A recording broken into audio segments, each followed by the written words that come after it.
வணக்கம். இன்னைக்கு வேற ஒரு தாட் ப்ராசஸ் பார்ப்போம். இந்த இன்டர்ஸ்டெல்லார் படத்தில் வர மாதிரி ஹீரோ ஸ்பேஸ்லேருந்து அவரோட ஃபேமிலிக்கு வீடியோ அனுப்புவார். அது போய் சேருமா சேராதான்னு கூட தெரில. அந்த மாதிரி நான் பேசுகிறது யாராவது கேட்குறீங்களா கேட்கலையான்னு கூட தெரில. நான் பாட்டுக்கு ரெக்கார்ட் பண்ணி போஸ்ட் பண்ணிக்கிட்டு இருக்கேன். யாராவது பார்த்தீங்கன்னா தயவு செஞ்சு பிட்காயின் பற்றி உங்களுக்கு தெரியாதுன்னா பிட்காயின் பற்றி படிங்க. கண்டிப்பாக உங்கள் லைஃப் சேஞ்ச் ஆகும். நான் உங்களை இன்வெஸ்ட் பண்ண சொல்லவே இல்லை, நான் உங்களை படிக்க சொல்கிறேன். படிங்க. அதை பற்றி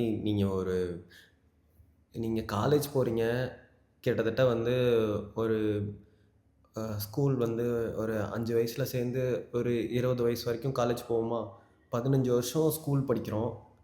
அதில் ஒரு 10-20 மணி நேரம் நம்ம பணத்தை பற்றி படிக்கிறதால தப்பு இல்லை. அப்போது பிட்காயின் பற்றி படிச்சிங்கன்னா பணம் எப்படி இந்த உலகத்தில் உருவாகுது, பணத்தினால என்னென்ன பிரச்சனைலாம் நடக்குது அப்படிலாம் நிறைய தெரிஞ்சுக்கலாம். அதனால் பிட்காயின் பற்றி படிங்க. சரி, ஓகே. இன்றைக்கி நான் என்ன பேச வந்தேன்னா, இந்த பணம் அதோட வேல்யூவை ரொம்ப நாளைக்கு ஹோல்ட் பண்ணி வச்சுருந்தா அதனால் இந்த உலகத்துக்கு எவ்வளோ பெனிஃபிட்டு, நம்ம சொசைட்டிக்கு எவ்வளோ பெனிஃபிட்டு அப்படின்ற ஒரு தாட் ப்ராசஸ். ஓகேவா? ஃபார் எக்ஸாம்பிளுக்கு இப்போ நான் 2016லேருந்து 2026 வரைக்கும் 10 வருஷத்துக்கு ஒவ்வொரு மாதமும் 20,000 சம்பளத்துக்கு வேலைக்கு போய்கிட்டு இருக்கேன்னு வச்சுக்கோங்க. அந்த சம்பளம் ஏறல, 20,000 சம்பளம் தான். யாரும் ஏற்றி கொடுக்குறதில்ல. சரி, ஏற்றி கொடுக்குறாங்க, கொடுக்கல, அதை விட்டுருங்க. 20,000 சம்பளம் தான் அப்படின்னா எனக்கு 24 லட்சம் இப்போ 10 வருஷத்தில் நான் சம்பாரிச்சிருப்பேன். இதுவே நான் ஒவ்வொரு மாதமும் சேல்ரி வாங்கினதும் 20,000 வாங்கினதும் உடனே கோல்டாக அதை மாற்றிட்டேன் அப்படின்னா எவ்வளோ கோல்டு என்கிட்ட இருக்குன்னு நீங்கள் நினைக்கிறீங்க? கிட்டத்தட்ட 600 கிராம் கோல்டு. இப்போ 1 கிராம் கோல்டோட விலை 15,000. 10,000 வச்சா கூட கிட்டத்தட்ட 60 லட்சம் ரூபா. இப்போ எவ்வளோ டிஃப்ரென்ஸ் பாருங்கள். ஒரு ஹார்டான அசட்டு என்கிட்ட இருந்ததுன்னா எவ்வளோ பெரிய டிஃப்ரென்ஸ் பாருங்கள். சரி, அதுக்கப்புறம் கோல்டுக்கு அப்புறம் அந்த உலகம் ஃபுல்லாக பாப்புலராக எல்லோரும் யூஸ் பண்ணுற ஒரு கரன்சி US டாலரு. ஒருவேளை US டாலரில் நான் சேல்ரியாக வாங்கியிருந்தேன்னு வச்சுக்கோங்களேன், கிட்டத்தட்ட 36 லட்சம், ஒரு 37 லட்சம் என்கிட்ட இருந்திருக்கலாம். USDயாக இருந்திருந்தேன்னா $36,000, $37,000 அந்த மாதிரி வரும். ஒருவேளை 35 லட்சம், 34 லட்சம் கூட போகலாம். இருந்தாலும் 35% டிஃப்ரென்ஸ். ஆக்சுவலாக நம்ம கரன்சிக்கும் அவங்க கரன்சிக்கும் 10 வருஷத்தில் 35% நம்ம பணம் அவங்கள விட மதிப்பு குறைஞ்சிருச்சு. அப்போ எவ்வளோ டிஃப்ரென்ஸ் இங்கே இருக்குது. இந்த மணி ஃப்ளோனால தான் இங்கே பிரச்சனை நிறைய அதிகம். இப்போது நிறைய கம்பெனிஸ்லாம் சீப்பான ப்ராடக்ட்ஸ் க்ரியேட் பண்ணுறது, இந்த ஷ்ரிங்க்ஃப்ளேஷன் சொல்லிட்டு, இப்போது ஒரு பிஸ்கட் கம்பெனி 100 கிராம் பிஸ்கட் கொடுத்துட்ருப்பாங்க, அது சைஸை கம்மி பண்ணியிருப்பாங்க. அது மட்டும் தான் நம்ம கண்ணுக்கு தெரியுது. அதை விட மோசமான ஒரு விஷயம் என்ன தெரியுமா? இந்த மணி ஃப்ளோன்னு சொல்லிட்டு கம்பெனிஸ்லாம் அவங்க மணி ஃப்ளோ இன்க்ரீஸ் பண்ணுறதுக்காண்டி சீப்பான ப்ராடக்ட்ஸ் எப்படியாவது கஸ்டமர் தலையில் கட்டிடணும். அவ்வளோதான். உங்களுக்கு நீங்கள் கண்ணை மூடிக்கிட்டு வாங்கணும். ப்ரைஸ் கேட்காம வாங்கணும். ₹10 ₹20 கொடுத்து வாங்கணும். அப்படி வாங்கிறதுனால இந்த சொசைட்டிக்கு என்ன பிரயோஜனம்? ஒரு பிரயோஜனமும் கிடையாது. நான் வாங்குகிற சம்பளத்தை வச்சு ஒரு நல்ல சட்டை வாங்க முடியல, ஒரு நல்ல பேண்ட் வாங்க முடியல, நல்ல சாப்பாடு சாப்பிட முடியல. எதுவுமே இங்கே குவாலிட்டியாக இல்லை. இதுக்கு எல்லாத்துக்குமே அடிப்படை காரணம் பணம் தான். இதை நீங்கள் டீப்பாக நல்லா படிச்சிங்கன்னா புரியும். நம்ம கண் எதிர்க்கவே நல்லாவே தெரியும்.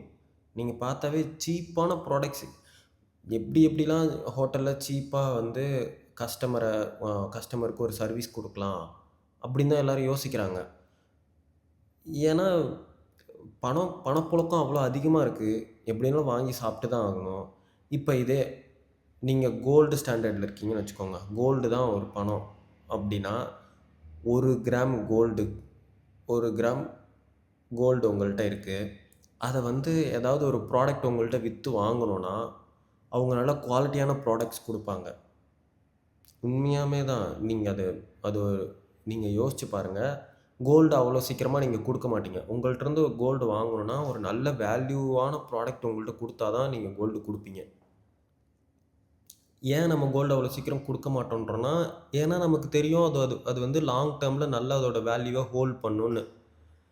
சரி, அப்படி பார்த்தா யாருமே கோல்டை விற்கவே மாட்டாங்க, எல்லாரும் கோல்டே இப்படி பிடிச்சி வச்சுட்டே இருப்பாங்கன்னா கிடையவே கிடையாது.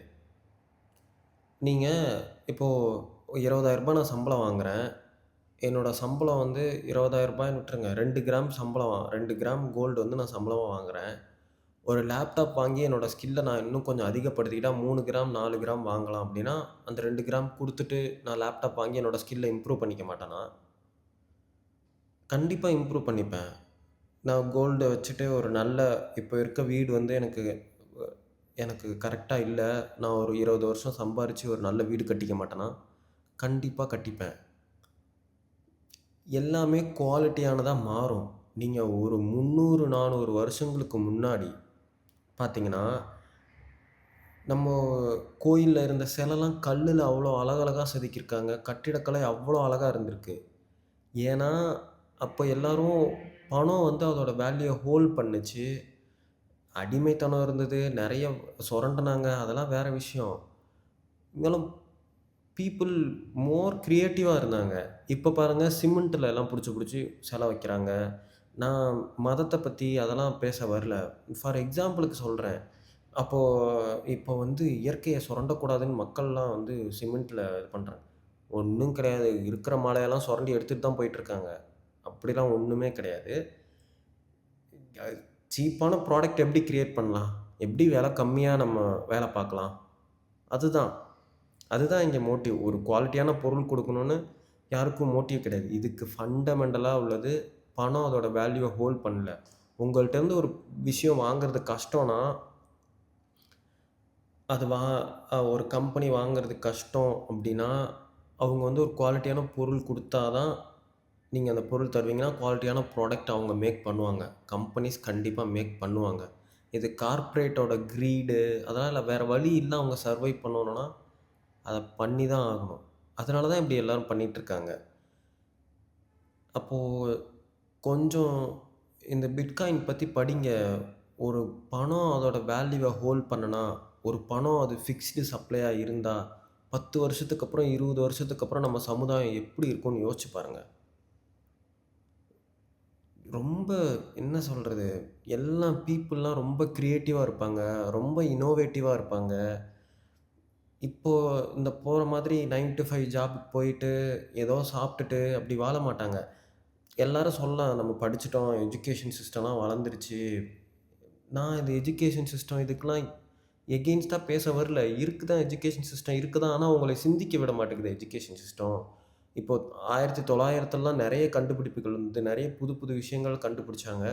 இப்போ அந்த அளவுக்கு இன்னோவேஷன் கம்மியா தானே இருக்கு. எல்லாம் ஃபுல் கம்பெனி ஓரியன்டட். ஒரு கம்பெனி என்ன பண்ணுது, இண்டிவிஜுவலா யாரும் எதுவும் புதுசா பெருசா கண்டுபிடிக்க ட்ரை பண்றது இல்லையே. இன்னோவேஷன் இல்ல. கிரியேட்டிவிட்டி இல்ல. இது எல்லாம் இந்த பணத்தினால தான் குறைஞ்சு போச்சுன்னு நெனைக்கிறேன். இல்லவே இல்ல. சுத்தமா இல்லன்னு சொல்லல. குறைஞ்சிடுச்சுன்னு நெனைக்கிறேன். அப்போ கண்டிப்பா எல்லாரும் தேடி படிங்க. Out of the box think பண்ணுங்க. நானும் இதுவரைக்கும் நேர்ல பார்க்குற, எனக்கு தெரிஞ்சவங்க, என்னோட ஃபேமிலிஸ், என்னோட ஃப்ரெண்ட்ஸு, ஒரு நம்ம வந்து அவங்கள்ட்ட கொஞ்ச நாள் பழகியிருக்கோம் அப்படின்னு தெரிஞ்சவங்கள்ட்ட எல்லார்ட்டயுமே நான் அந்த பிட்காயின படிங்க அப்படின்னு தான் நான் இன்வெஸ்ட் பண்ணுங்கன்னு கூட சொல்லல. படிங்க அப்படின்னு தான் புஷ் பண்றேன். ஆனா, ஒருத்தர் கூட ஒரு ஸ்டெப்பு கூட எடுத்து வைக்கல. ஒருத்தர் கூட படிச்சுட்டு இதில இ இதில இருக்க கொஸ்டின்ஸு, அந்த மாதிரி இதில இந்த பிட்காயின் பத்தி டவுட்டு, அந்த மாதிரி ஒண்ணுமே யாருமே இதுவரைக்கும் கேட்டதில்ல. ஏன் இப்படி இருக்காங்க? ஏன் அவுட் ஆஃப் த பாக்ஸ் யாருமே திங்க் பண்ண ட்ரை கூட பண்ண மாட்டேன்றாங்க? யாரையும் நான் இன்வெஸ்ட் பண்ணலாம் ட்ரை பண்ண ட்ரை இன்வெஸ்ட் பண்ணலாம் சொல்லல. படிக்க சொன்னா கூட படிக்க மாட்டேன்றாங்க. அப்போ என்னமோ இங்க ஃபண்டமெண்டலா ஒரு பிரச்சனை இருக்கு.